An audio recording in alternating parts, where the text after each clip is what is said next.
एवढी मोठी मोहीम फत्ते केली, पण थांबतील ते संताजी कसले? लाखांच्या मुघल सैन्याला चकवा देऊन संताजींनी थेट औरंगजेबाच्या तंबूवर धाड टाकली. तंबूचे कळस कापले. औरंगजेबाच्या छातीत धडकी भरून ते सुखरूप सिंहगडावर पोहोचले. त्यावेळी सिंहगडाचे किल्लेदार होते प्रतापराव गुजर यांचे चिरंजीव.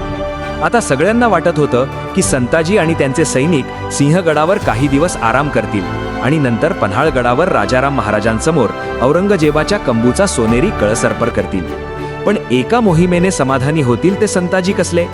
तेव्हा रायगडाला मुघलांचा वेढा पडला होता. मराठ्यांचं राजघराणं रायगडावर अडकलं होतं.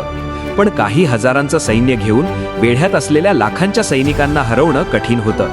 मग संताजींनी एक डाव आखला.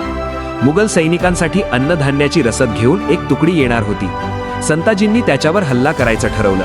ठरल्याप्रमाणे संताजी आणि त्यांच्या सैनिकांनी ती रसद अडवली, मोठी लूट मिळवली आणि मुघलांचे 5 हत्तीही ताब्यात घेतले. यानंतर संताजी पन्हाळगडावर पोहोचले.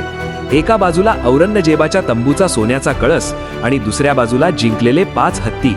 हे सर्व त्यांनी छत्रपती राजाराम महाराजांसमोर अर्पण केलं. छत्रपती राजाराम महाराज संताजींच्या या पराक्रमामुळे फार खुश झाले. त्यांनी संताजींना ममलकत मदार, भैरजी घोरपडे यांना हिंदूराव आणि विठोजी चव्हाण यांना हिम्मत बहादूर अशा मानाच्या पदव्या बहाल केल्या. असेच माहितीसाठी आपल्या चॅनलला सबस्क्राईब करा.